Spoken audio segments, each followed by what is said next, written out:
Après notre passation de service, le 21 mai 2024, nous avons effectué une visite au niveau de notre cœur de réseau à Dakar, de même que dans nos centres émetteurs, dans les zones sud du pays, dans l'optique de voir l'état des lieux de la situation réelle de l'infrastructure TNT que nous avons héritée. Et le diagnostic que nous avons fait, qui est un constat unanime, c'est que l'infrastructure de la télévision numérique terrestre est vétuste, avec des équipements vieux de plus de 10 ans, donc en perte d'efficacité et de performance.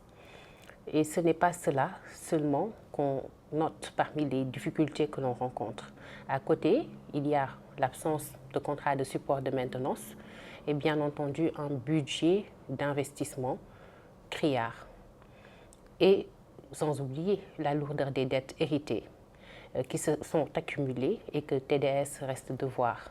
à ses partenaires techniques et stratégiques comme la Sénélec, la Sonatel et à ses fournisseurs de capacités satellitaires. Il va de soi que cette situation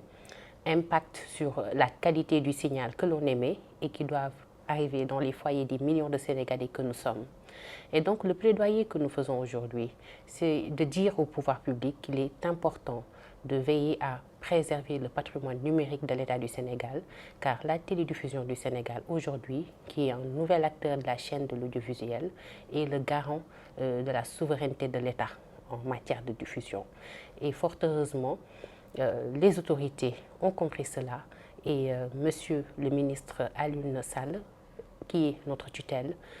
met tout en œuvre, bien entendu, pour que cette situation puisse trouver vraiment des issues favorables.